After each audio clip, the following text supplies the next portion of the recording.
The morning Nora Alden walked into the Caldwell County Courthouse with her head held high, and a petition signed by 43 names clutched in her gloved hand.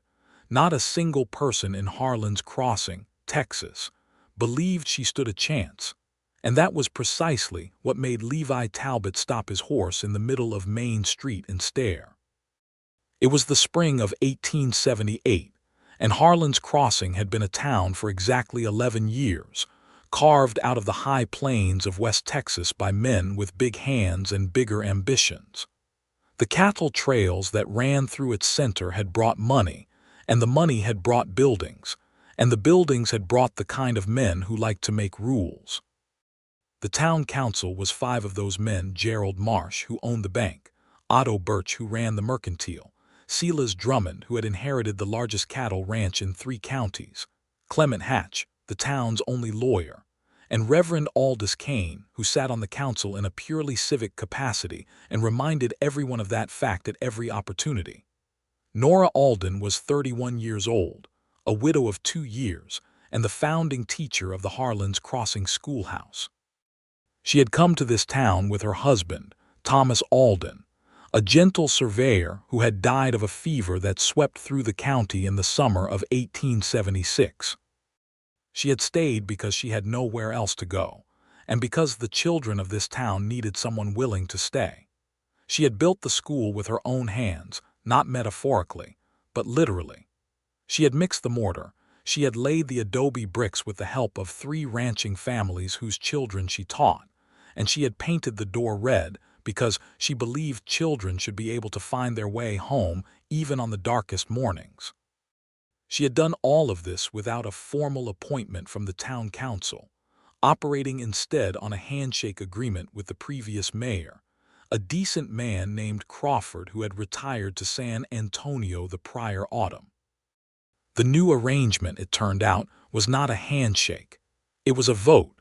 Gerald Marsh had called the meeting on a Tuesday, and by Wednesday morning the news had moved through every household in Harlan's Crossing like smoke under a door. Nora Alden had been voted out as schoolteacher. The council had decided that the position required a formally trained male educator, someone with credentials from an established institution, someone who could, as Gerald Marsh had phrased it in his most polished voice, provide the kind of structured and authoritative instruction befitting a growing township. The vote had been 4-1. The one who had voted against the removal had been a council member named Will Fetter, who was also the father of 2 of Nora's students, and who had found Gerald Marsh's argument deeply unconvincing, but had insufficient sway to change the outcome. Nora had received the news through a note delivered by a boy on a mule, which she felt was an accurate reflection of how much the council respected her. She had sat with the note for approximately 20 minutes, reading it 3 times and allowing herself one quiet cry at the kitchen table of the small house she rented on the edge of town. Then she had stood up, washed her face in the tin basin by the window, pinned her dark auburn hair back with a precision that bordered on severity, and walked to every house in Harlan's Crossing that had a child enrolled in her school. The petition had taken 4 days to complete. Levi Talbot had arrived in Harlan's Crossing 6 days ago on a horse named Cinder, a gray mare with a black mane, and the disposition of something that had seen too much of the world to be surprised by any of it. He had ridden up from the south, from a stretch of rangeland near the Rio Grande, where he had spent 3 years working cattle for a man named Ignacio Villa, a Mexican rancher of enormous patience and good humor, who had taught Levi the better part of what he knew about managing large herds across difficult terrain. Levi was 34 years old, broad through the shoulders, with a face that had been weathered to a kind of permanent seriousness that strangers sometimes mistook for coldness until they noticed his eyes, which were a warm and attentive shade of brown, and gave away the fact that he was paying very close attention to everything around him. He had come to Harlan's Crossing because he had heard from a fellow hand that Silas Drummond's ranch was hiring foremen, and because He had been moving long enough to recognize the particular weariness that came from sleeping in different bunkhouses and wanted something more permanent. He had not expected to find work in the first week, and he certainly had not expected to find it interesting. But then he saw Nora Alden. She was crossing the main street with her petition, and her chin elevated at an angle that communicated both dignity and fury in equal measure. And the morning sunlight caught the red in her hair and the determined set of her jaw. And Levi Talbot, who had not thought about a woman in any serious capacity in the better part of 2 years, pulled Cinder to a complete stop and watched her walk up the courthouse steps without looking left or right. He was still sitting on his horse when Otto Birch came out of the mercantile and stood beside him on the boardwalk with his thumbs hooked in his suspenders. "That's the schoolteacher," Otto Birch said, with the satisfied tone of a man who had already decided how the story ended. "Got herself voted out, keeps trying to make something of it." "What was she voted out for?" Levi asked. Otto Birch shrugged in a way that suggested the reason was obvious and didn't require examination. "Council decided they want a proper schoolmaster. Woman like that, teaching other folks' children, it ain't fitting for a serious town." Levi looked at Otto Birch for a moment. Then he looked back at the courthouse door, which had closed behind Nora. "Seems like a serious town ought to care whether its children are learning," he said, and nudged Cinder forward before Otto Birch could respond. He met Silas Drummond that afternoon in the ranch house on the eastern edge of the property, a sprawling spread of oak and open grassland that Drummond ran with impressive efficiency and a great deal of hired muscle. Drummond was a large man in his mid-50s with a gray beard and the kind of authority that came from decades of being the largest landowner in a room. He offered Levi the foreman position after 30 minutes of conversation, and Levi accepted it, and the two shook hands and Drummond poured whiskey from a crystal decanter that looked entirely out of place in a ranch office. "You'll find this a good town," Drummond said. "Orderly, men who know how to run things." "I heard you all voted out the schoolteacher," Levi said. Drummond's expression shifted in a way that was not quite a frown. "Council business, not a matter for debate." "I'm not debating it," Levi said mildly. "Just heard it." He started work the next morning, and for the first 2 days he kept his thoughts to himself and learned the land and the cattle and the men under him. He was good at his work in the quiet, methodical way of someone who understood animals and terrain, and the relationship between patients and results. The hands respected him quickly, which was the only kind of respect that mattered on a working ranch. On the 3rd day, he rode into town for supplies and saw Nora Alden coming out of the courthouse for the 2nd time with the same petition. And this time her expression was not elevated fury, but something closer to controlled heartbreak, which was somehow worse to look at. He swung down from Cinder and tied her to the post outside the mercantile, and then he crossed the street without entirely planning to. "Ma'am," he said when he reached the bottom of the courthouse steps, "you look like someone who just got told no again." She stopped on the 2nd step and looked down at him, and her eyes were green, a sharp and intelligent green that he had not been close enough to see before, and there was a faint redness around the rims that told him she had not cried in public but might have in the moment before she opened the courthouse door to leave. "I believe I have the disadvantage," she said. "You seem to know something about me, but I don't believe I know you." "Levi Talbot," he said. "I ride for Drummond Ranch. And I've heard about you from 3 different people on this street in the last 3 days, which tells me you're somebody worth knowing." She studied him with the particular precision of a woman who had been misread by people long enough to have developed excellent instincts about whether a man meant what he said. Whatever she saw in his face seemed to satisfy at least a preliminary inquiry. "Nora Alden," she said. "Former schoolteacher." "Former," he repeated, and his tone made it a question. "They voted me out," she said, in the careful voice of someone stating a fact without permitting it to become self-pity. "The town council, 4-1. Gerald Marsh proposed it, and he had enough sway to carry it through. I've been trying to appeal the decision for 10 days, and every door I knock on stays closed." Levi looked at the petition in her hand. "How many signatures?" 43, she said. including every family with a child in my school." He was quiet for a moment, doing the arithmetic of a town this size and a petition that thorough. And the council still said no. Gerald Marsh told me that a petition from parents did not constitute a formal challenge under the town charter, and that the council's decision was final unless a member of the council moved to reconsider. She folded the petition with the crisp efficiency of someone who had been folding and unfolding it for 10 days. "And the only council member who voted against my removal is Will Fetter, and Marsh has made it clear to him that moving to reconsider would have professional consequences." "What kind of professional consequences?" "Gerald Marsh owns the bank," she said simply. "Will Fetter's feed store has a loan." Levi absorbed this. He looked at the courthouse, then back at her. "What does the town charter actually say about reconsideration?" Something shifted in her expression, a small, careful opening, like a door that had been barred from the inside moving fractionally on its hinges. "Any council member may move for a second vote on a decided matter if they believe new evidence or community interest warrants it. The motion requires a second. If the motion is seconded, the vote must be held within 5 days. And there's no provision about who can second it," he asked. "It requires a council member to second it," she said slowly. "But to move the initial reconsideration, any council member may make the motion." "So if Will Fetter moves to reconsider," Levi said, "he just needs another council member to second it." "Yes," she said, "but none of the others will. Marsh controls them.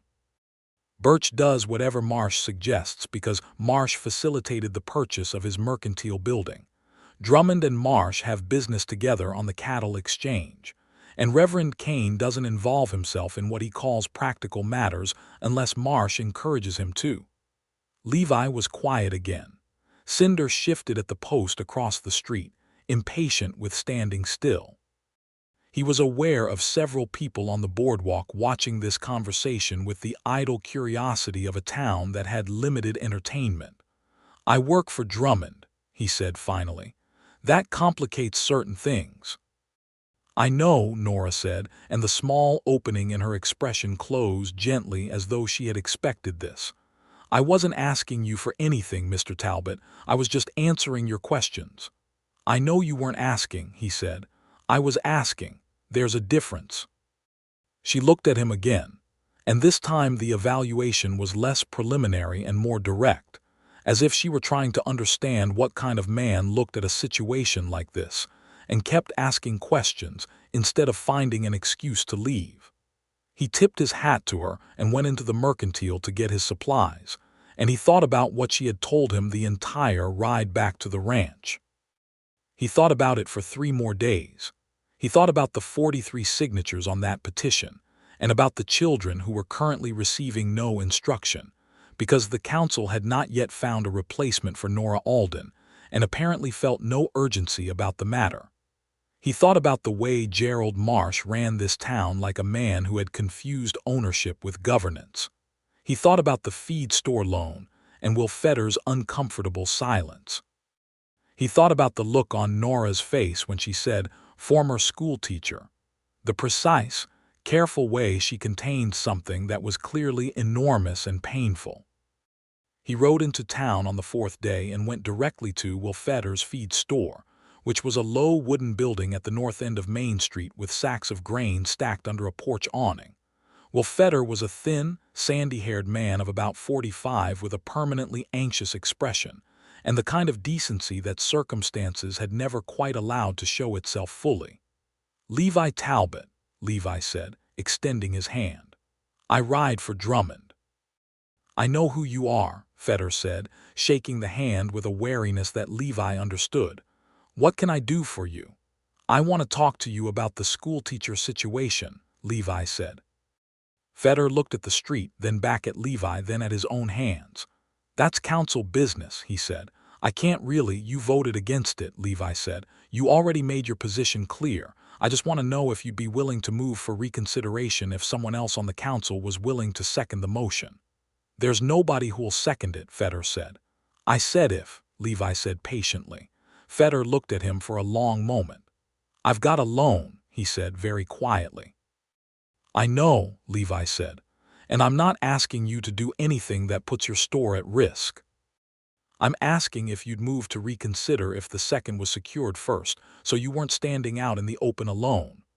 The anxiety in Fetter's expression shifted into something more complex, the particular look of a man who wants very badly to do the right thing and has spent a long time convincing himself he can't. Who would second it, he asked. I don't know yet, Levi said honestly, but I'm working on it. He left the feed store and stood on the boardwalk in the afternoon sun for a moment, thinking. He needed a council member, and the only council member not in Marsh's pocket was Fetter, who he'd just spoken to, which meant he needed to get someone out of Marsh's pocket. He thought about what Nora had told him. Drummond and Marsh had business together on the cattle exchange, which meant Silas Drummond was the most complicated option, but also the most powerful one. If Drummond shifted, Marsh lost his majority entirely. The question was what would make Silas Drummond shift.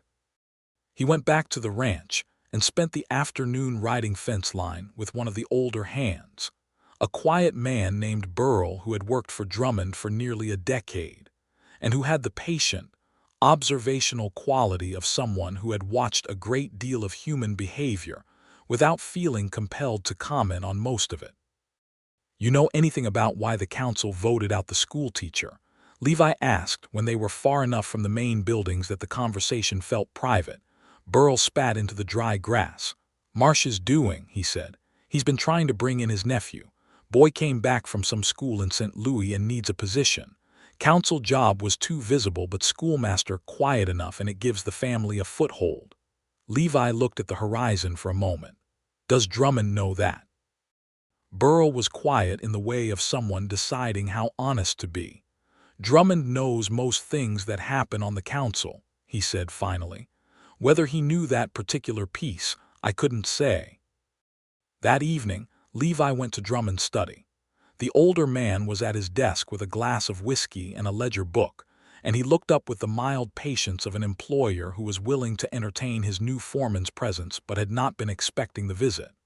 I want to talk to you about the schoolteacher situation, Levi said, sitting in the chair across the desk without waiting to be invited, which was a calculated risk that he felt was worth taking. Drummond put his pen down. You seem very interested in council business for a man who started work last week. I'm interested in this town, Levi said. I took this position because I wanted to stay somewhere. That means I have a stake in what kind of place it is. Drummond considered this with the expression of someone who found it either admirable or inconvenient and hadn't decided which.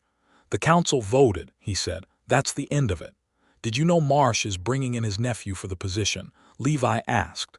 Something moved across Drummond's face just briefly, a flicker of something that might have been irritation. Where did you hear that? Around, Levi said. Drummond picked up his whiskey and drank without speaking, which Levi read as confirmation. The woman did the job well, Levi said. She built that school herself. She's got 43 families behind her. And the real reason she got voted out is that Marsh wanted a sinecure for his nephew, not because she was doing anything wrong. He paused. I think you're a man who runs things on merit. I've watched you with your operation for a week and I can see that. This doesn't look like merit. Drummond was quiet for a long time. Outside, the spring wind moved through the grass with a sound like distant water. What are you asking me to do? Drummond said finally. Second a motion for reconsideration, Levi said. Will Fetter will move it if he's not standing alone. Second the motion, and the vote gets called again.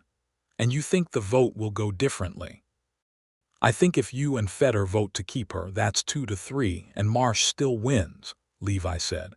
But I think if you talk to Reverend Kane before the vote, there's a chance. Kane doesn't actually have anything tied to Marsh. He just follows his lead because Marsh presents himself as the authority in the room. He's a man of conscience when someone makes the conscience case. Drummond looked at Levi for a long time with the evaluative intensity of a man taking the measure of another, which Levi met steadily. She's a good teacher, Drummond asked. Her students can read, write, and do arithmetic above what's expected for their ages, Levi said. I asked around. Drummond picked up his pen. I'll think about it, he said. That was all. Levi didn't push. He said good night and left, and he felt something shift in the evening air that was either optimism or the particular pleasant feeling of having done something honest.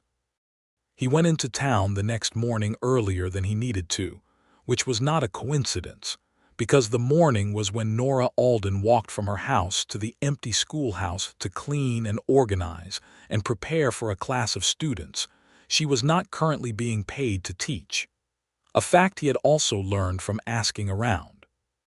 He caught up with her on the road south of the Mercantile, and he fell into step beside her without announcing himself, and she looked at him sideways with a sharp alertness that shifted into something more measured when she recognized him.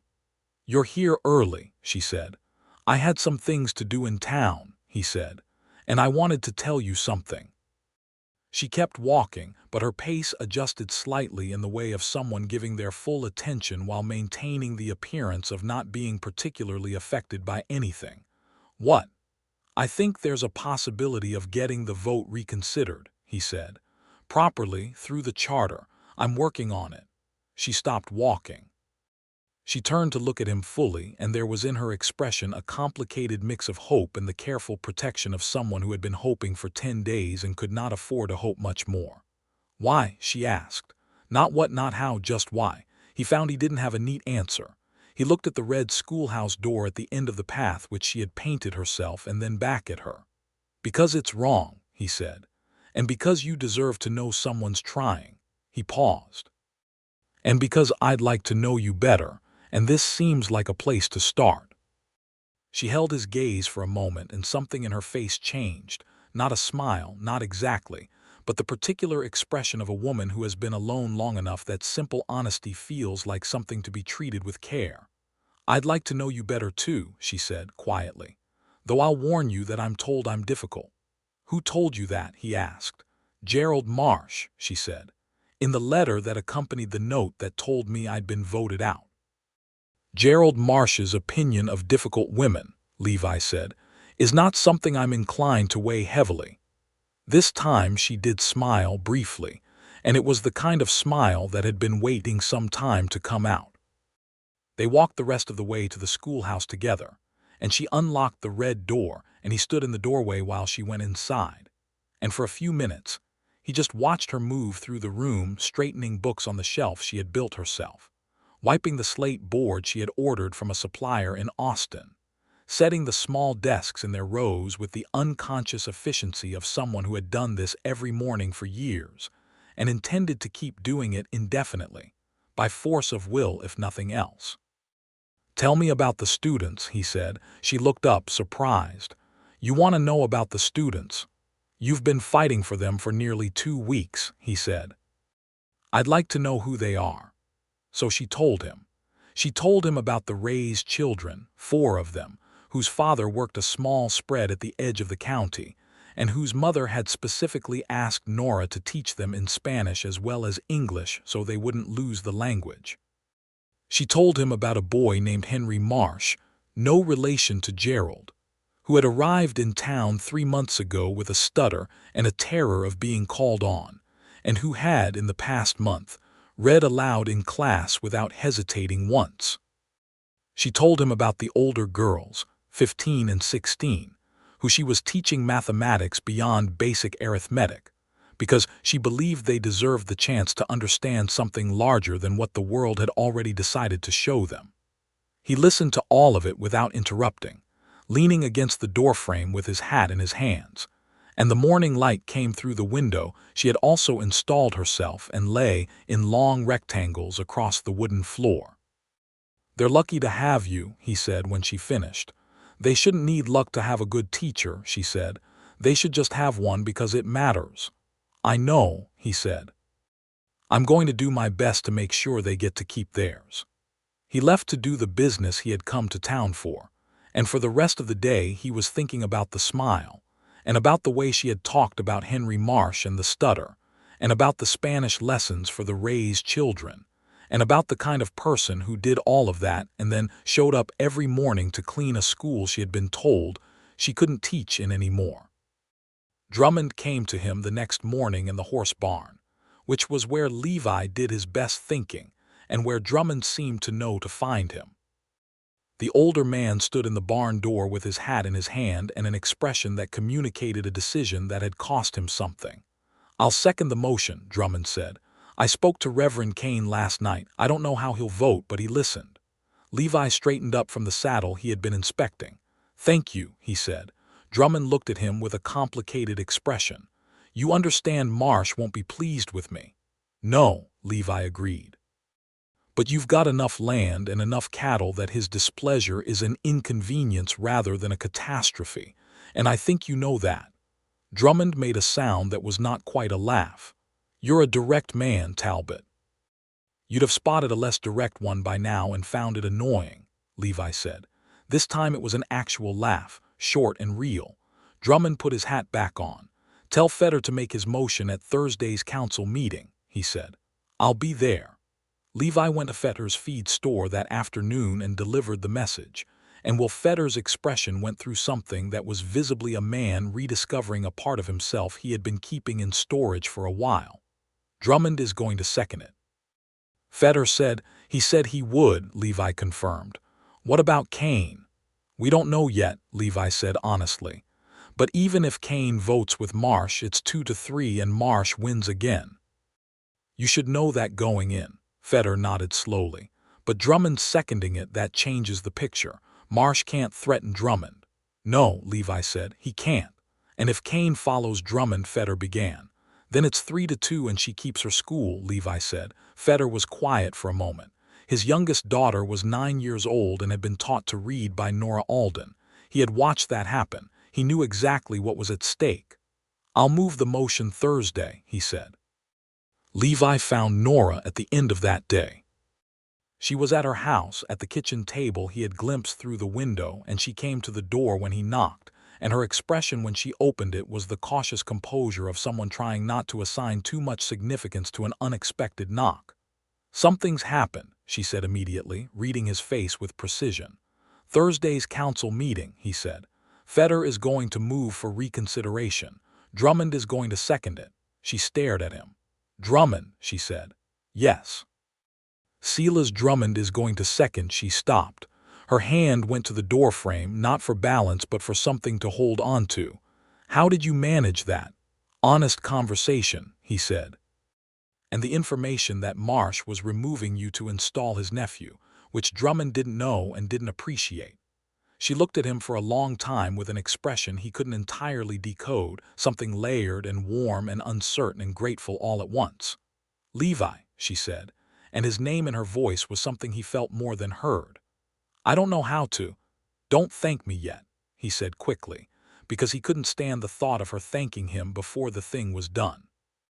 "The vote still depends on Kane. It might not go your way, you should know that."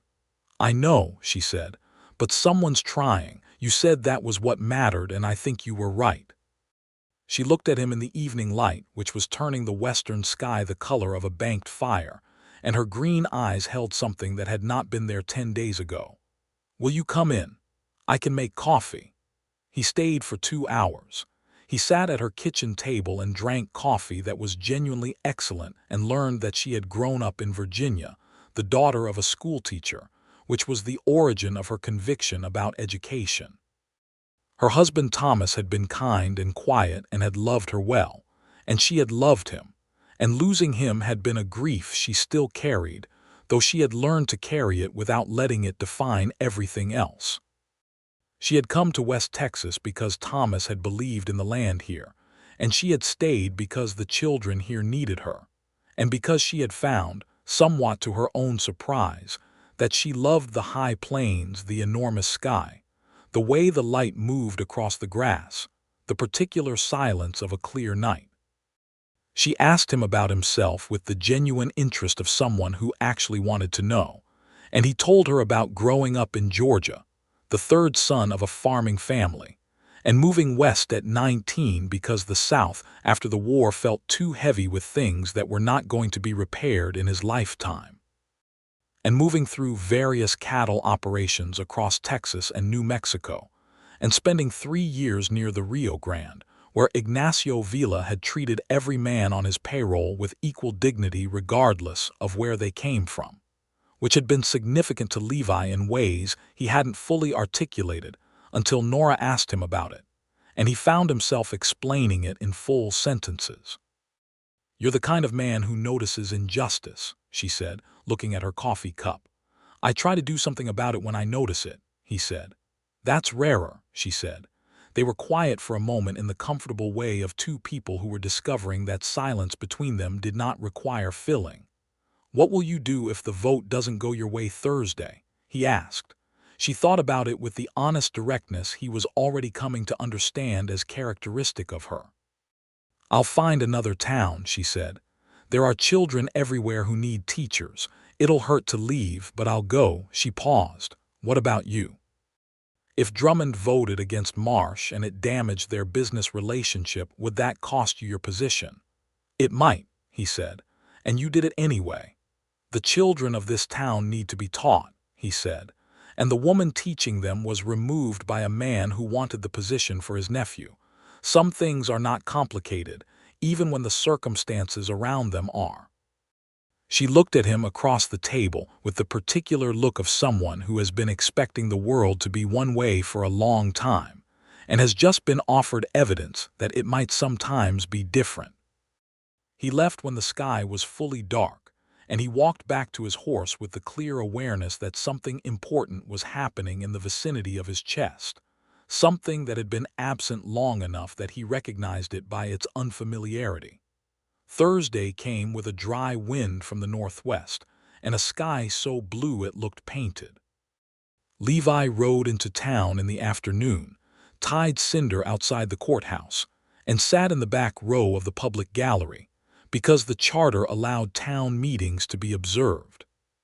3 other people were in the gallery: Will Fetter's wife Eleanor, a small, fierce woman who had come to bear witness; one of the ranching mothers from the petition, a woman named Clara Reyes; and Nora Alden herself, who sat in the front row of the gallery with her hands folded in her lap and her back straight, and her chin at the elevated angle he had first seen from across the street.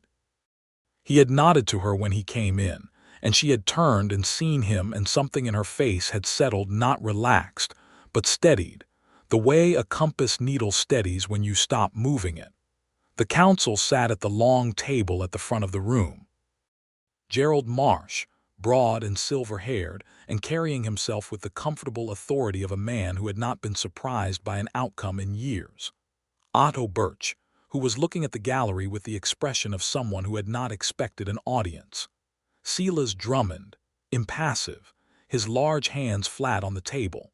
Reverend Kane, elderly, white-haired, with the careful expression of a man who had been doing a great deal of thinking since the previous evening. Will Fetter, who looked terrified in the dignified way of a man who had decided to be terrified out loud rather than privately. The meeting opened with routine business: road repair funds, a request from the Postal Service, a discussion of the upcoming summer cattle drives. Marsh moved through it efficiently, as a man who treated civic governance as a performance of authority rather than a deliberative process. Then Fetter cleared his throat. "I'd like to move," he said, in a voice that was only slightly unsteady, "for reconsideration of the council's vote regarding the town schoolteacher position, on grounds of community interest and new information regarding the circumstances of the original motion." The room shifted.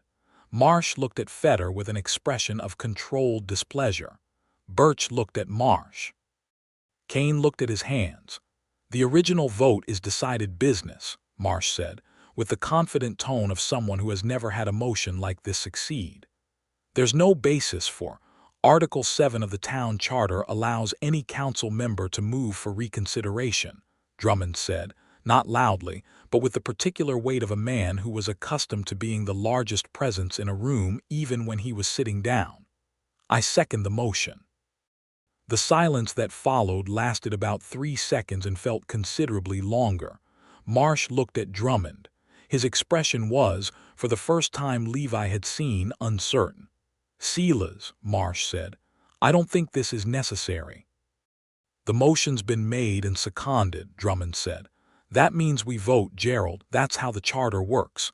Kane looked up from his hands. There was something in the old reverend's expression that Levi recognized from what Drummond had described, a man of conscience who had been waiting for someone to make the conscience case.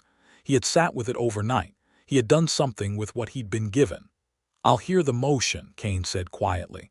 Marsh's jaw tightened. "This is irregular," he said. "It's in the charter," Fetter said, with the steadiness of someone who had burned the boat and was therefore no longer concerned about the crossing. "Article 7, Paragraph 3. Marsh looked around the table. He looked at Drummond, who met his gaze without expression.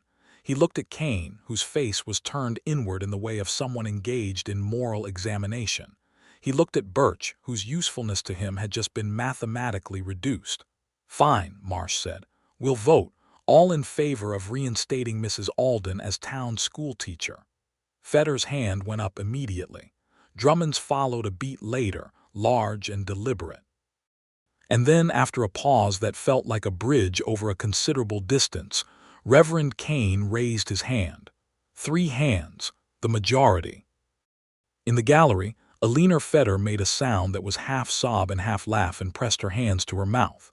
Clara Ray's covered her eyes, and Nora Alden sat completely still for a full 4 seconds, and then she pressed both hands flat against her thighs, as if she needed to press the news into herself to believe it. Levi watched her from the back of the gallery with the particular feeling of someone who has carried a heavy thing to its destination and set it down. Marsh looked at the 3 raised hands. Something moved across his face, anger, and beneath the anger, the first real recognition that the arrangement of power in this room had changed in a way that was not going to change back. "Motion carries," he said. His voice was controlled, but only barely. Outside, in the afternoon sun, the 4 gallery observers stood on the courthouse steps, and the air felt different, brighter, or cleaner, or something that was the meteorological equivalent of a decision having been made correctly. Alina Fetter embraced Clara Ray's.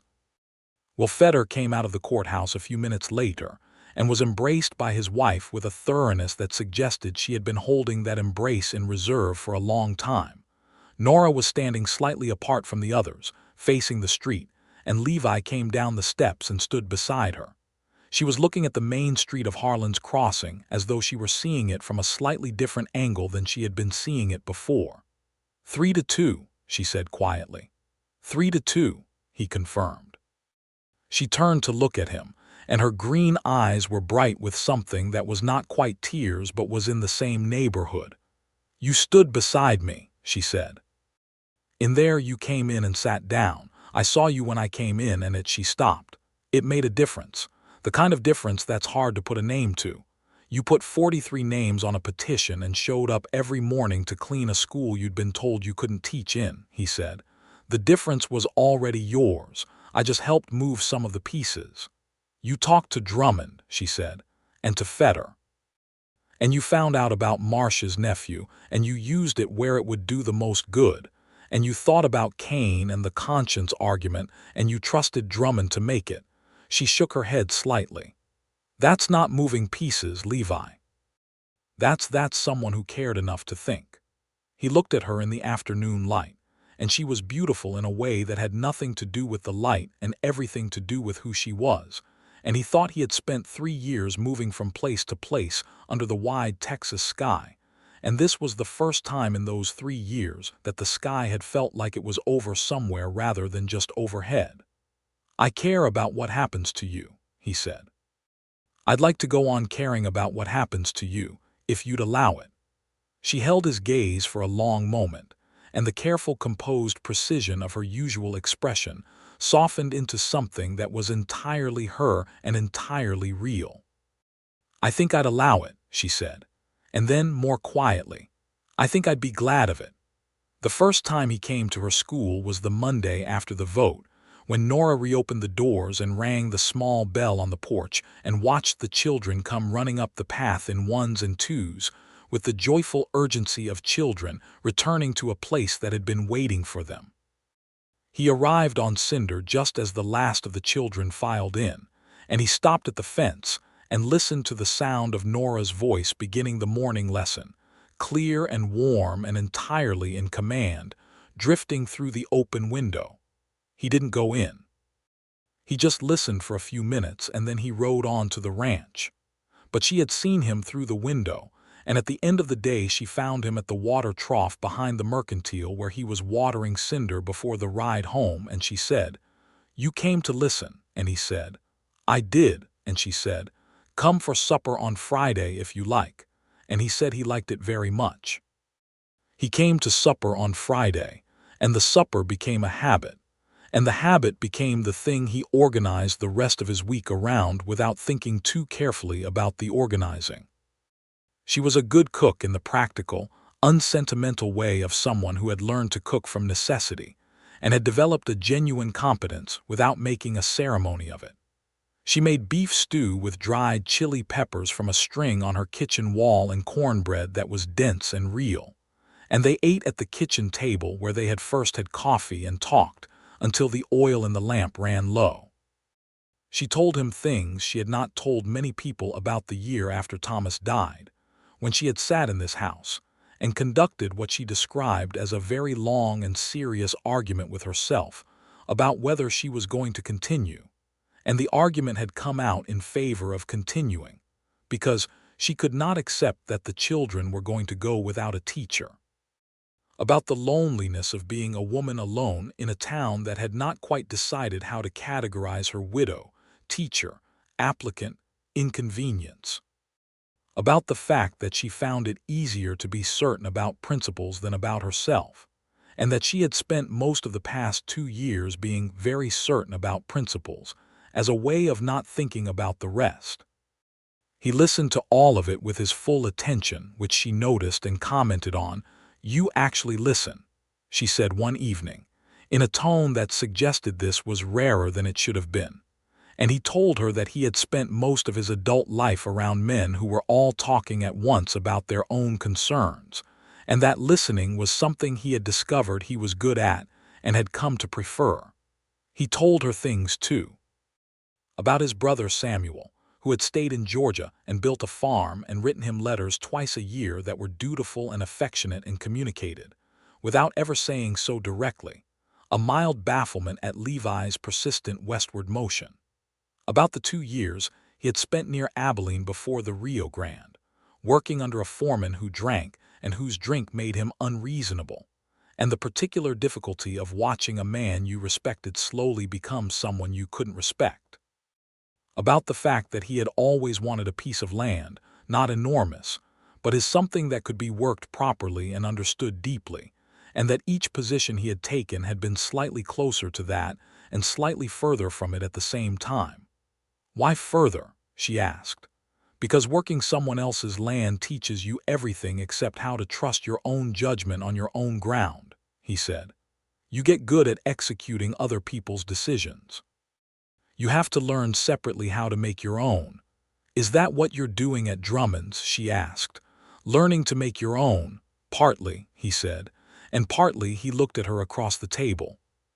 "Partly I'm starting to wonder if my own ground doesn't need to be the main goal." She was quiet for a moment, reading the weight of what he'd said and not performing misunderstanding of it. "What would the main goal be?" she asked. "Whoever you build the life with," he said simply. "The ground is just the ground. The life is the point." She looked at him, and the lamp was burning low between them, and she reached across the table and put her hand over his, and that was all, and it was enough for that evening, and more than enough. Gerald Marsh made one attempt to reassert his authority in the weeks following the vote. He proposed at the next council meeting a formal credentialing requirement for the schoolteacher position, requiring documentation from an established educational institution. Nora did not have such credentials. She had been trained by her father and by experience and by a prodigious amount of reading, none of which produced a certificate. It was Drummond who raised the counterpoint, in his dry, authoritative way. that the town's charter made no provision for such requirements, and that adding them retroactively to an already decided position was a matter requiring a full charter amendment process that would take no less than 6 months and a public referendum. Marsh had not anticipated Drummond becoming a genuine obstacle rather than a reliable ally, and his expression showed it. Kane, who had found the experience of voting his conscience unexpectedly affirming, moved that the credentialing discussion be tabled pending charter review. Fetter seconded it with the ease of someone who had gotten his sea legs. The motion carried 3-2, and Marsh sat with his hands flat on the table and looked at Drummond with the contained fury of a man who had misunderstood the situation and was only now fully grasping the extent of the misunderstanding. Nora heard about this from a leaner Fetter, who had developed the habit of reporting council proceedings to her with the enthusiasm of a woman who had found her purpose in civic intelligence. Nora told Levi that evening, and he sat with it quietly as he sat with most things, and then said, "He'll keep trying." "I know," she said, "but so will I. You won't be alone," he said. "Drummond's not going back, and Fetter's found out that his store doesn't burn down when he votes his conscience." "And Kane, I spoke to Reverend Kane after the meeting," she said. "He came to the school to apologize." Levi looked at her. "He came to apologize." "He said he should have voted against the removal the first time," she said. "He said he had allowed Gerald Marsh's confidence to substitute for his own judgment, and that was a habit he intended to correct." She paused. "He's not a bad man. He just needed someone to put the right question to him." "Drummond put it," Levi said. "You told Drummond what question to put," she said. He shook his head slightly, and she tilted hers at him with the fond exasperation she had developed for his habit of deflecting credit. "Levi Talbot," she said, "you cannot go around rearranging the world and then refuse to acknowledge that you've done it." "I just had conversations," he said. "With exactly the right people," she said. "In exactly the right order, with exactly the right information at exactly the right time." She held his gaze. "That is not just having conversations. That is strategy and care, and you did it for me, and I know it." He looked at her, and the kitchen was warm in the May evening, and through the window the plain stretched out in every direction under a sky still holding its last light. "I'd do it again," he said. "For you, I'd do it as many times as it needed doing." She stood up from her chair and walked around the table to him, and he stood up, and she was close enough that he could see the fine detail of her face, the green of her eyes and the faint line at the corner of her mouth that appeared when she was trying not to smile, and the auburn of her hair in the lamplight. And he put his hand against her jaw, very gently, as if asking a question. She answered it by lifting her face to his. The kiss was quiet and careful and thorough, and it lasted long enough to be unambiguous on both sides. And when it was over, they stood close in the warm kitchen with their foreheads nearly touching and the lamp burning steadily between them. "I've been wanting to do that since Thursday," she said. "I've been wanting to do that since you told me about the Spanish lessons for the raised children," he said. She laughed, genuinely and fully, the kind of laugh that lives in a chest rather than a throat, and he felt the sound of it settle into him like something he had been waiting to hear. The summer moved in, and the cattle drives began in earnest, and Levi was busy in the productive, purposeful way of a man who had found the right work and the right reason to do it well. He managed Drummond's operations with the quiet competence that had made him desirable as a foreman, and the ranch hands settled around him with the ease of men who recognized that their boss knew what he was doing and was not going to be unreasonable about it.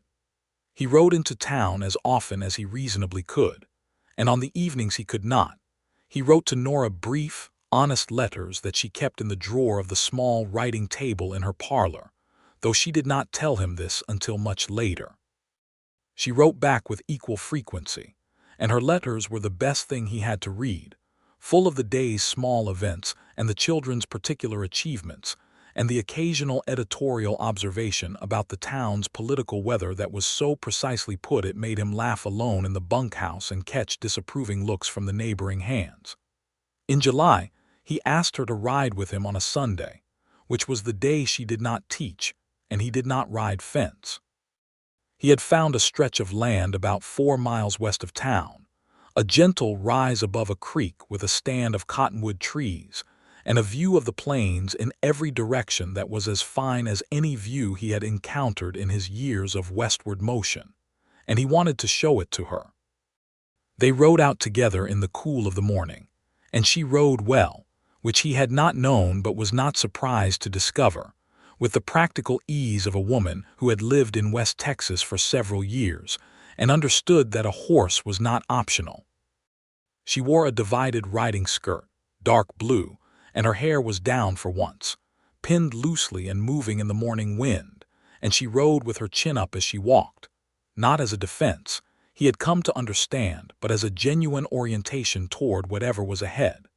He showed her the rise and the cottonwood trees and the view, and she stood in the sunlight at the top of the rise and looked out over the plains with the expression of someone receiving something they had not known they needed. "This is beautiful," she said. "It's for sale," he said. She looked at him. "You're thinking of buying it." "I've been thinking of buying it since April," he said. "I've been saving for a piece of land for several years. I have enough, but I wanted to show it to you before I decided because," he looked out over the land, "because I want you to like it if you were going to be here." The silence was full and warm, and the cottonwood leaves moved in the wind with a sound like cards being shuffled. "Are you asking me something?" she said. "Not officially," he said. "Not today. I'm too aware of how recently you've had your life rearranged, and I'm not going to rush something important because I'm impatient." He turned to look at her. "But I'm telling you that I'm thinking about it. That the land and the life and the person are not separate questions for me. That when I think about what comes next, I think about you in it." She looked at him for a long time with that layered expression he had been learning, the complicated, honest face of a woman who had chosen to be direct about things rather than cautious, who had learned that caution about feelings was its own kind of untruth. "When you do ask me officially," she said, "I'd like you to know that my answer is going to be yes." He looked at her. The plains stretched out around them. The cottonwood trees moved. "That's useful information," he said, and his voice had something in it that was not quite steady, and he didn't try to make it steadier. She laughed, and he reached for her hand, and they stood on the rise above the creek in the July morning and held hands and looked at the land that was going to be his and hers and theirs. He bought the land in August. He made the offer to the current owner, a man who had bought it speculatively and had no attachment to it, and the transaction was completed through Clement Hatch's law office, which was a somewhat awkward affair given that Hatch was on the council and had voted against Nora. But Hatch was a professional and conducted the paperwork with neutral efficiency, and if he felt any irony about Drummond's new foreman purchasing land in his jurisdiction, he kept it to himself. Levi told Nora the night the deed was signed, and she came out of her door when he knocked with the deed in his hand, and she read it and then held it, and her eyes went bright, and she pressed the deed back into his hands, and he kept them both closed around it. "It's ours," she said, "when you want it to be." "I want it to be now," he said, "or as close to now as is proper." He looked at her. "Nora Alden, I know we've known each other 4 months, and I know that by most people's standards that's not long enough to know. But I have not once in 4 months wondered if this was right. I've wondered about a lot of things, but not about this. You are the most honest and brave and alive person I have met, and I want to build something with you. I want to build the school and the land and the life. I want it to be you and me." He paused and then said very simply, "Will you marry me?" She had been holding his gaze through all of it with the full attention stillness that was one of the things he loved about her, and at the last question her breath came out in something that was not quite a word and not quite a sound but was unmistakably yes. "Yes," she said with her voice completely clear. "Levi, yes." He took her hands. She stepped forward, and he held her, and the evening air was warm and smelled of dry grass in the distance, and from inside the house came the quiet ticking of the clock on her mantel, counting off the seconds of something beginning. They were married in October in the church at the west end of Main Street, on a day when the sky was the particular deep blue of the Texas autumn, and the cottonwood trees along the creek had gone gold. Reverend Kane performed the ceremony with an evident and genuine gladness that made it clear he considered this marriage a personal redemption as well as a celebration, and he gave a brief address before the vows in which he spoke about conscience and community, and the kind of courage that held steady when it would be easier to yield. And nobody in the congregation missed that he was talking about more than one occasion on which such courage had been displayed. The pews were full. The Ray's family sat in the second row, the 4 children pressed together like a bouquet. Eleanor and Will Fetter sat behind them. Burl from the ranch sat near the back with the same quiet patience he brought to fence riding. Silas Drummond sat in the third row and wore a suit that fit him better than expected for a man who did most of his important meetings in his study, and he watched the ceremony with the thoughtful expression of someone who had made a good decision and was watching the downstream effects of it with satisfaction. Gerald Marsh was not present. Nora wore her mother's dress, which she had brought in a trunk from Virginia and kept wrapped in muslin at the back of her wardrobe.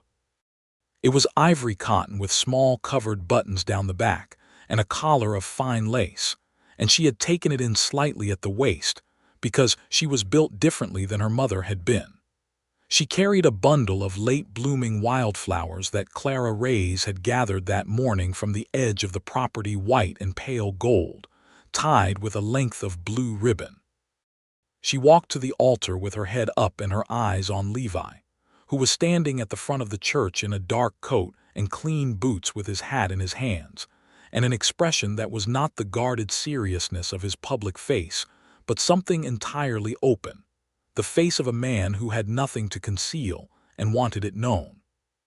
He held her hands through the vows, and his grip was steady and warm, and when the vows were said and Reverend Kane declared them married, he kissed her with a care that communicated everything they had been saying to each other in kitchens and fields and on the rise above the creek for 4 months.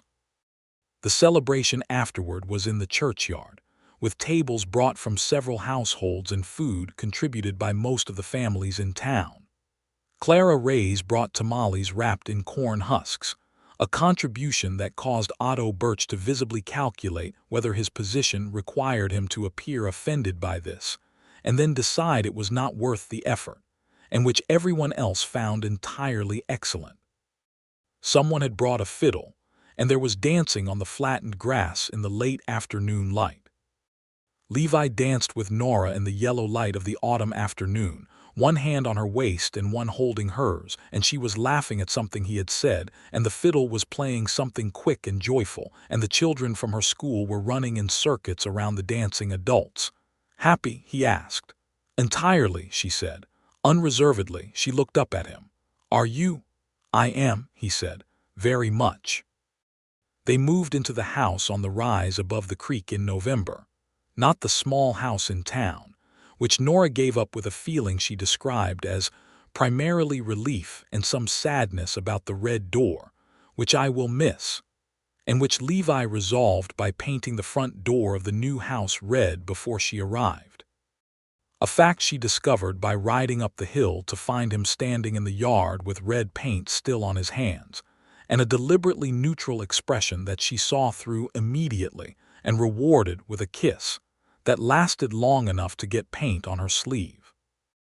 The house was not large, 2 rooms when they arrived, with a covered porch and a stone chimney that drew well and a view from the kitchen window that Nora stood at every morning and did not fully stop finding remarkable.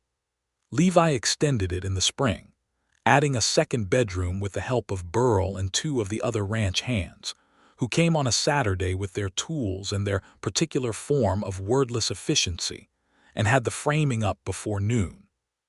He had left Drummond's employ in December, which had been a conversation he'd approached with the directness he applied to most difficult things. Drummond had received it with the equanimity of a man who had expected it. "You've bought land," Drummond said. "You'll want to work it." "Yes," Levi said. "I'm sorry to lose you," Drummond said, and meant it. "You were the best foreman I've had." "I'll recommend someone," Levi said. Burl knows this operation better than anyone. He's steady and the men trust him. Drummond nodded. Send him to me. Levi sent Burl, and Burl got the promotion he had deserved for years, which he received with the same patient observation he applied to everything, and which made him, as it turned out, an excellent foreman. Levi worked his own land through the winter and into the spring, running a small cattle operation to start, not Drummond's scale, nothing remotely resembling it, but 30 head to begin with, and a plan that was practical and incremental. He fixed fence in weather that made fence fixing genuinely unpleasant. He dug a new well. He built a proper barn with windows that faced east so the horses had morning light. And every morning and evening, without fail, he came into the kitchen where Nora was making breakfast or supper or coffee, and the domesticity of it, the ordinary, daily, particular reality of being in a home with another person who was your person, was something he had not known he had been starving for until he had it, and now that he had it he intended to treat it with the care it deserved. Nora taught through the winter and into the spring without further interference from Gerald Marsh, who had apparently decided after the December council meeting, at which Drummond had proposed a formal charter review committee, and Kane had seconded it, and Fetter had supported it with the cheerful ease of a man who had been freed from a constraint he hadn't chosen, that the schoolteacher question was no longer worth his energy. He still ran the bank and he still had influence, but it was the influence of a man who had been seen to lose, which was a different quantity from what it had been before, and Marsh seemed to understand this and to be conducting himself accordingly. The nephew, Levi heard from Burl, had gone back to St. Louis. In the spring, Nora found she was expecting. She told Levi on a Tuesday evening after supper, coming out onto the porch where he was sitting with the particular light in her expression that told him something significant was about to be said. "I want to see Dr. Ashby this afternoon," she said. He turned to look at her. The evening was cool and clear and full of the smell of the new grass. "And," he said. "And we're going to have a baby," she said. "He thinks early November." He stood up from his chair without consciously deciding to and crossed the porch to her and held her with the particular quality of a man who is holding something he considers a profound privilege. "November," he said into her hair. "November," she confirmed. "How do you feel about that?" "I feel like the year keeps deciding to be better than the last one," he said. She laughed against his shoulder. "That's a good way to put it." "Are you well?" he asked, pulling back to look at her. "I'm very well," she said. "Dr. Ashby says I'm healthy, and I feel healthy, and I intend to teach until I cannot fit behind the desk anymore." He looked at her with the combination of total love and complete unsurprise that had become his characteristic response to her. "Of course you do," he said. She taught until early October, when she finally allowed Eleanor Fetter and Clara Reyes to jointly cover the school for the final weeks, an arrangement they had been proposing for a month, and which Nora accepted with the slightly pained expression of someone yielding to reasonable argument against their will.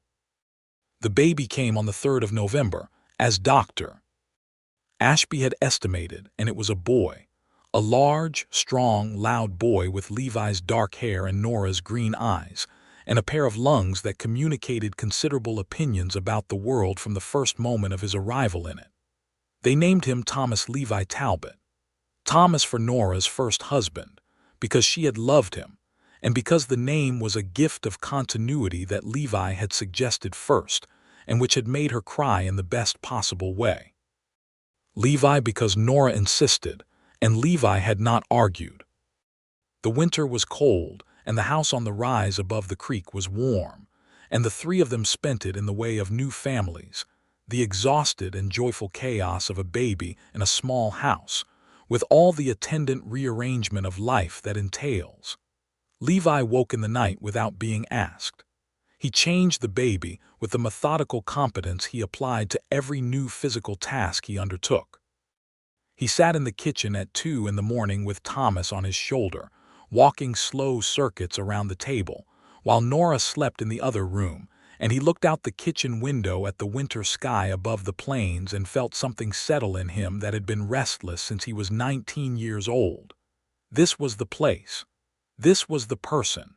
This was the life.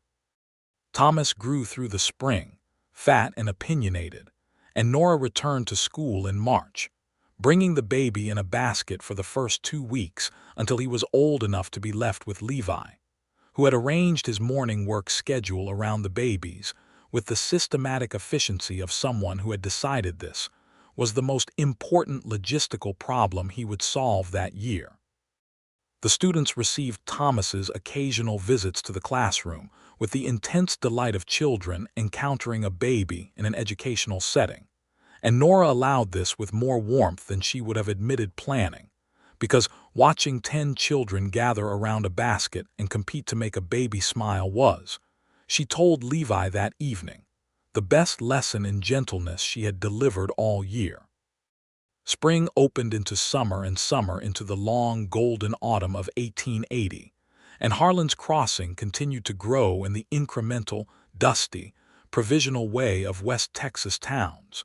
New buildings going up, new families arriving, the cattle trade continuing its seasonal rhythm that organized everything else. The school grew too. Nora added 2 more grades and began discussing with the council, a council on which the balance of power had permanently shifted the possibility of a second teacher, someone who could handle the younger students while she took the older ones. Drummond, of all people, donated the funds for the expansion. He came to the school one afternoon with a banker's draft and handed it to Nora with the slightly awkward directness of a man who was not accustomed to making gifts and was not going to make a ceremony of it. "This town is going to keep growing," he said. "It needs a proper school." Nora took the draft and looked at it, and then looked at Drummond with an expression that was warm and direct and entirely herself. "Thank you, Mr. Drummond," she said. "I'll use every cent of it wisely." "I know you will," he said, and left. And the next council meeting he moved to formally designate the school a permanent municipal institution with a guaranteed line in the town's annual budget, which passed 4-1, with Marsh the dissenting vote, which was by then simply the customary configuration. On a clear evening in October of 1880, Levi and Nora sat on the porch of the house above the creek with Thomas asleep in the cradle Levi had built from cottonwood, and which Thomas had already begun to outgrow. The plains were the color of old gold in the late light, and the distant hills were purple, and the air had the particular clarity of a high plains autumn that made distances look smaller than they were. "Kane spoke to me after church last Sunday," Nora said. "He said the school is the finest thing in this county." "He's right," Levi said. "He said something else." She turned to look at him. "He said you walked into this town a stranger and within a month had understood its politics better than men who'd lived here a decade, and that the vote for reconsideration was the thing that convinced him he'd been a coward the first time around." She paused. "He said he's grateful." Levi was quiet, looking at the light on the plains. "I'm grateful too," she said. "I say it all the time in different ways, but I want to say it plainly. You stood beside me. That vote, you made it possible. You called it back into existence when everyone told me it was over, and you stood there while it was cast." She held his gaze, and her eyes in the evening light were very green and very clear. "You gave me back my school. And everything that came from it, the babies and the land and this house and this life, all of it came from that. You were already fighting," he said. "You'd been fighting for 2 weeks before I arrived. You'd have found a way." "Maybe," she said. "But you made it possible in a way I couldn't have managed alone, and I won't let you forget that you were someone who saw an injustice and did something about it, and that it mattered." She reached over and took his hand. "It mattered enormously." He looked at her hand in his, and then out at the land, his land, their land, this particular piece of the high plains that he had looked at from a horse one morning and known, in the way you sometimes know things, was going to be important. "I came to this town looking for a foreman's position," he said. "I found something considerably better." "So did I," she said. "Considerably better." The cradle was still. The plains held their light. Thomas Levi Talbot slept on, growing toward the world. In the years that followed, the Talbot Ranch grew in the patient, considered way of something built right. By 1882, Levi was running 90 head with 2 hired hands, men he had chosen for their steadiness and their decency, and the land had been extended by an additional 40 acres purchased from a neighbor who was moving his family to New Mexico. Nora had expanded the school to 2 full classrooms with a second teacher, a young woman named Frances Dunn, who had come from a proper teacher's college in Austin, and who was excellent at managing the younger students and had immediately recognized in Nora a mentor worth learning from.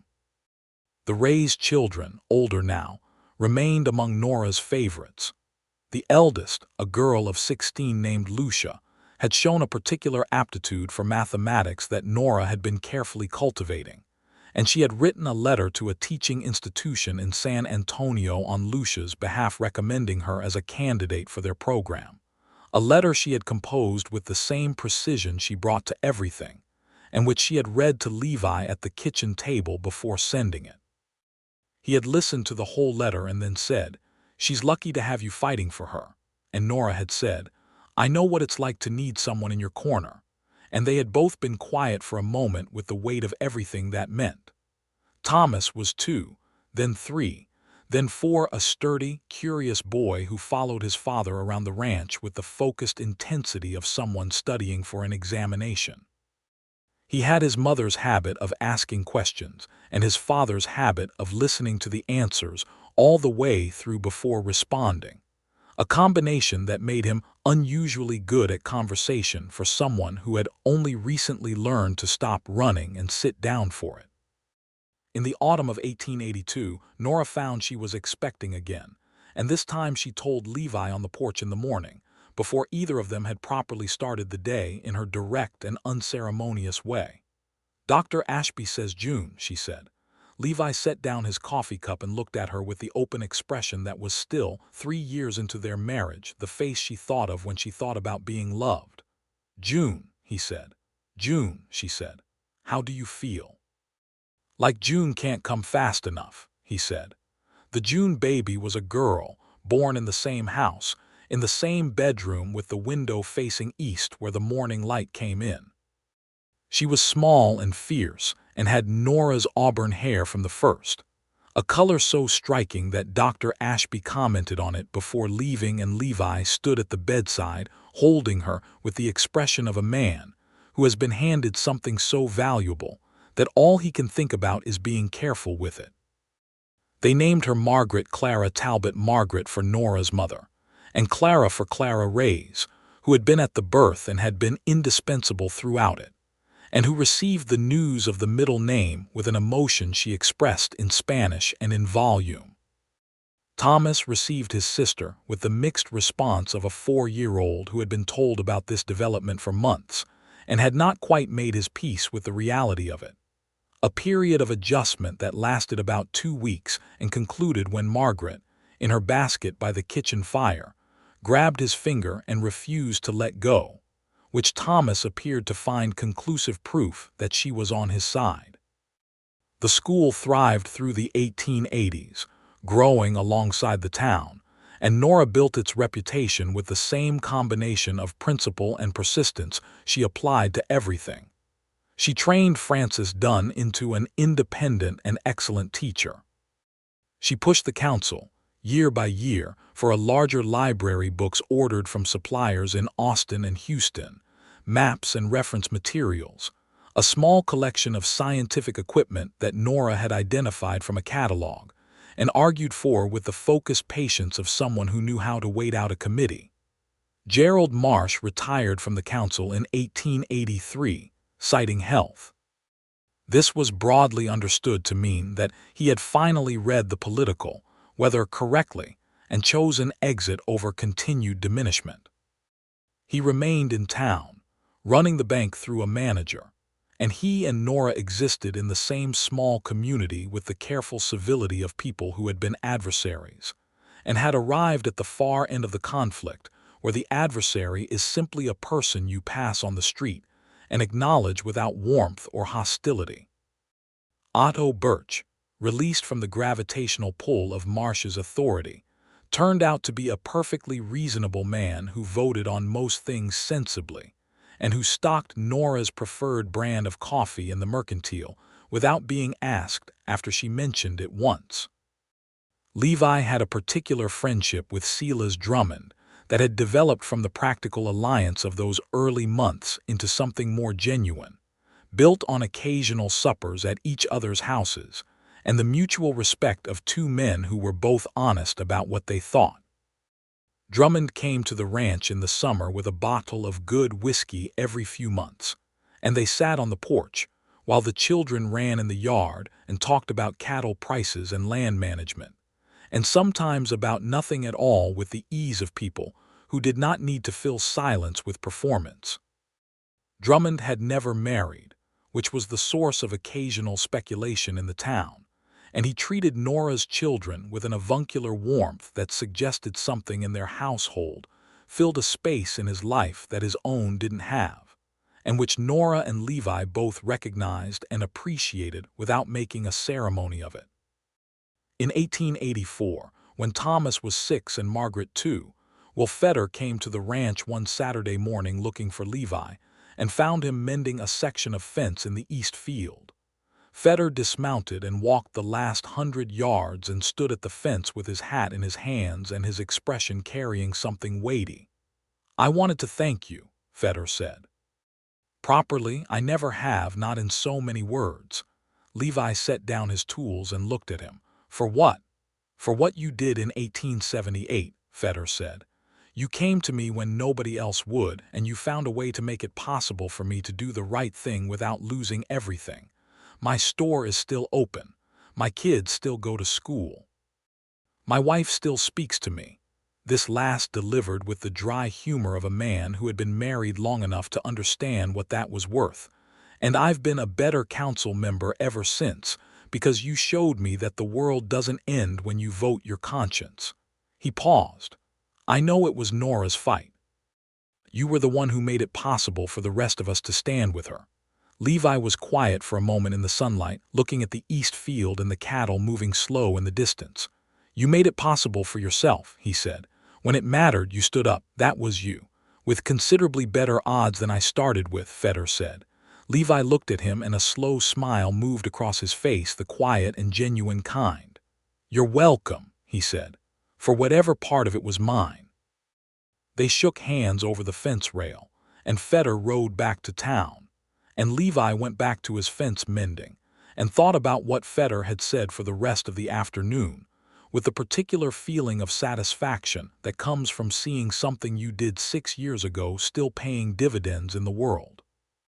That evening at supper, Thomas was explaining to Margaret with the elaborate patience of a 6-year-old that the horse in the barn was not, as she seemed to believe, a dog, and Margaret was disputing this with the serene confidence of a 2-year-old who has decided on a narrative and is not interested in revision.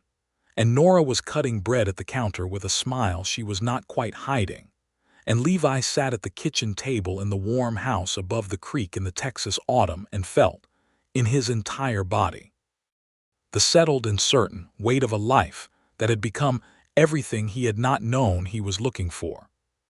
He caught Nora's eye across the kitchen, and she looked back at him with that green-eyed, clear-faced, entirely present look that she had given him first on the courthouse steps in 1878 and had been giving him ever since, and it meant exactly the same thing it always had. "I see you, and what I see I choose." "What?" she said, because he was looking at her with an expression she recognized. "Nothing," he said. "Everything. I was just thinking about how this started." She set down the bread knife and turned to face him fully. "A petition and a courthouse door," she said, "and a woman who was going to walk through it regardless," he said, "and a second vote." "And a man who called for it," she said, and stood beside her while it was cast. The fire was going in the stone chimney, and the plains were dark and enormous beyond the window, and the children were still negotiating the horse versus dog question with diminishing logic and increasing volume, and the house above the creek held all of it. The noise and the warmth and the history of a life built from the moment, A stranger on a horse had watched a woman walk up a courthouse with her chin held high and her petition in her hand, and had thought, without quite knowing why, that this was a matter that deserved his full attention. It had deserved it. It had deserved everything he had. And in the years that came after the good years, the full years, the years of the ranch expanding and the school growing and the children tall and opinionated and beloved, and the evenings on the porch in the long Texas sunsets where they sat side by side and watched the light move across the land that was theirs. In all of those years, neither of them ever forgot how it had started. With a wrong that needed righting and a man who had seen it and a second vote, and both of them standing beside each other while it was cast. Not just for that vote, for every vote that would ever matter. For every morning and every hard decision and every ordinary Tuesday and every piece of fencing and every lesson plan and every child who learned to read and every moment when the world was unjust and the choice was whether to speak or be quiet. They chose to speak. They had always chosen to speak, and they chose it together, which was the part that made all the rest of it possible. Thomas grew into a young man who had his mother's intelligence and his father's steadiness, and the particular sureness of someone raised in a household where honesty was the baseline expectation and love was never performed, but always present. Margaret grew into a girl, and then a young woman of considerable force of character and her mother's red hair and her father's attentive eyes. And she had opinions about everything and the education to support them and the confidence to voice them, which Nora had spent 17 years ensuring she would have. The red door on the front of the house above the creek was repainted every few years when it needed it, always the same red, always by Levi, always in the spring when the weather allowed it, and always with the memory of a paint-stained hand and a kiss that had got paint on a sleeve and the beginning of everything that came after. And when people in Harlan's crossing told the story, and they did tell it for years, the way good stories get told in small towns where the story belongs to everyone who was there, they told it as the story of the schoolteacher who got voted out, and the cowboy foreman who had ridden into town a stranger and seen it happen and decided, quietly and methodically and with complete conviction, that it was not going to stay that way. Who had talked to the right people and found the right arguments and called for a second vote and stood beside her while it was cast, and who had stayed, not just for the vote, for everything, for the life.